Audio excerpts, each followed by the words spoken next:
France, Luxembourg, Belgium, Monaco, مالٹا اور Andorra نے فلسطین کو آزاد ریاست تسلیم کر لیا۔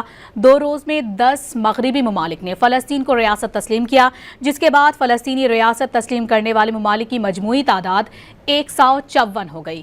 فرانسیسی صدر میکرون نے کہا کہ غزہ میں جنگ روک کر امن قائم کرنے کی ضرورت ہے۔ فرانس، لکسمبرگ، بیلجیم، موناکو، مالٹا اور انڈورا نے فلسطین کو آزاد ریاست تسلیم کر لیا۔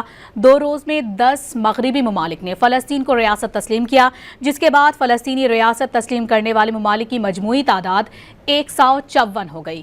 فرانسیسی صدر میکرون نے کہا کہ غزہ میں جنگ روک کر امن قائم کرنے کی ضرورت ہے۔ فرانس، لکسمبرگ، بیلجیم، موناکو، مالٹا اور انڈورا نے فلسطین کو آزاد ریاست تسلیم کر لیا۔ 2 روز میں 10 مغربی ممالک نے فلسطین کو ریاست تسلیم کیا، جس کے بعد فلسطینی ریاست تسلیم کرنے والے ممالک کی مجموعی تعداد 154 ہو گئی۔ فرانسیسی صدر میکرون نے کہا کہ غزہ میں جنگ روک کر امن قائم کرنے کی ضرورت ہے۔